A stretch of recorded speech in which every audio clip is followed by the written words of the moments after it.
Hello good morning to all class 6 के बच्चे जो हिंदी पढ़ते हैं।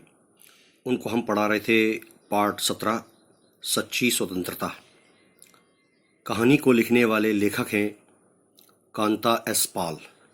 पेज नंबर 134 भाग 4 यहाँ से शुरू करते हैं। बच्चे चाहे जितनी भी शरारतें करते, स्कूल के गुरुजन उनकी हर बात को हंसकर टाल देते थे। वे दुखी उदास मन से उसी बगीचे में जमा हुए जहां वो 15 अगस्त के दिन जमा हुए थे। वहां की दुर्दशा देखकर उनका दिल भर आया, आंखों में उनके आंसू आ गए। उन्होंने देखा कि चारों ओर जमीन पर सूखे फूल पत्तियों के बीच कच्चे अधपके फल बिखरे पड़े थे, जिन्हें उन्होंने अकारण ही तोड़ दिया था, बिना किसी वजह से उनका नुकसान कर दिया था। चॉकलेट तथा आइसक्रीम के खाली पैकेट और चाट पकोड़े के जूठे पत्तों पर मक्खियां भिनभिना रही थी। ये वही स्थान था जहां पर उन्हें हर मनपसंद वस्तु बिना कोशिश के मिल जाती थी। ये सोचकर, ये देखकर वो तमाम बच्चे एक साथ दुखी होकर पछताने लगे। बच्चे कहने लगे, हमने तो इस सुंदर बगिया का रूप ही बिगाड़ दिया। इस बगीचे का हमने सारा नक्शा ही बिगाड़ के रख दिया। अपनी आज़ादी के जोश में, स्वतंत्रता के इस जोश में हमने अपनी इच्छाओं को पूरा तो कर लिया, किंतु ये नहीं सोचा कि अच्छे नागरिक होने के नाते हमारा भी कुछ कर्तव्य बनता है। बच्चे कहने लगे, देखो ना, यहाँ कभी तितलियां उड़ती थी, फूलों के ऊपर मंडराती थी, पक्षी चहचहाते थे, और आज मक्खियों और मच्छरों का डेरा जमा हुआ है। फूलों की खुशबू के स्थान पर कूड़े की दुर्गंध आ रही है। यहाँ इतनी गंदगी है कि अब दूसरे बच्चे खेलना तो दूर, यहाँ पर आने का नाम भी न लेंगे। आगे देखते रहिए आप। इस पाठ को पढ़ते भी रहिए, समझते भी रहिए। समय के साथ हमारी जो स्वतंत्रता है वहाँ तक सीमित है जहाँ तक किसी भी चीज़ को, चाहे वह प्रकृति हो, मनुष्य हो, ठीक है, और पशु हो, उन्हें कोई नुकसान न होने पाए, तो हमारी स्वतंत्रता वहीं तक है। और हमारी वजह से, हमारी स्वतंत्रता के कारण किसी को कष्ट तकलीफ हो रही है तो वो हमारी स्वतंत्रता नहीं कहलाती है। इससे तो हमारा नियमों में बंधा जीवन कितना सुखमय था। बच्चे कहने लगे, इससे तो हमारा पहले वाला जीवन अच्छा था।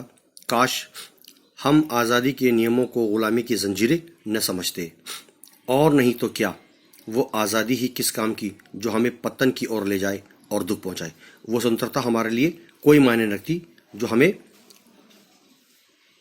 असफलता के मार्ग पर ले जाए। याद है हमारी मासिक परीक्षा के अंक देखकर मम्मी पापा का मुंह कैसे उतर गया था। वे इसी प्रकार पश्चाताप, अपनी गलतियों पर पछता रहे थे कि पुनः दोबारा अपने शानदार उजले रथ पर स्वतंत्रता की देवी प्रकट हुई। बच्चों ने भागकर उनके चरण पकड़ लिए, उनसे माफ़ी मांगी और उनसे अपनी गलतियों के लिए उन्हें क्षमा मांगी, और फिर अपनी पुरानी अनुशासन, डिसिप्लिन भरी जिंदगी जीने की इच्छा व्यक्त की, प्रकट की। फिर क्या था, सब कुछ पहले जैसे ही हो गया। अब आप देखो कि स्वतंत्रता का कितना महत्व होता है हमारे जीवन में। पेज नंबर 135 का आखिरी हिस्सा। स्वतंत्रता की देवी ने कहा, मेरे प्यारे बच्चों, याद रखो, आज़ादी और अनुशासनहीनता में अंतर होता है। आज़ादी अपने साथ अधिकार ही नहीं लाती, कर्तव्य भी लाती है। तभी तो सुंदर रहकर भी ये सूरज, चांद, सितारे अपने अपने कर्तव्य में निरंतर लगे रहते हैं। ये संसार को सुख देते हैं, संसार को शांति प्रदान कर देते हैं। इससे पूरे संसार को सुखी मिलता है। क्या कभी पृथ्वी ने कहा, क्या इस धरती ने कभी ये कहा कि मैं चलते चलते थक गई हूँ, अब मुझे आराम करना चाहिए?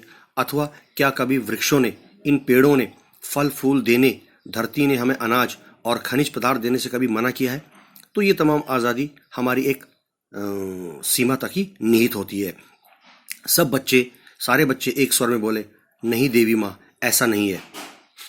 तभी तो वे देवता कहलाते हैं। तुम भी चाहो तो देवता बन सकते हो। बच्चों ने कहा, नहीं देवी माँ, हमसे बहुत बड़ी भूल हुई है, हम अपने भूल का पश्चाताप कर रहे हैं, हमें अपने किए पर बहुत पछतावा है, और तभी तो हम इस तरह से देवताओं के लाइन में, इनके कतार में शामिल नहीं है।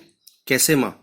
दूसरों की सहायता करो, दूसरों की मदद करो, सच्चे अर्थ में आज़ाद देश के कर्तव्यशील नागरिक तथा अच्छे परिश्रमी विद्यार्थी बनो। इतना कहकर देवी अंतर्ध्यान हो गई। अंतर्ध्यान का मतलब अचानक वो आंखों से ओझल हो गई, गायब हो गई। बच्चे ये सब देखकर हैरान रह गए। आखिर करे तो क्या करे? तो क्या ये सारा चमत्कार मात्र था, एक सपना था? वो तमाम बच्चे सोचने के लिए मजबूर हो गए। खैर, जो भी हो, अब उनके ज्ञान चक्षु खुल गए थे। उनके जो मस्तिष्क थे, उनकी आंखें जो देवी ने खोल दिए थे। तो यहाँ तक हमने आपको पढ़ाया। बहुत बहुत धन्यवाद। आगे भी आप पढ़ते रहिए।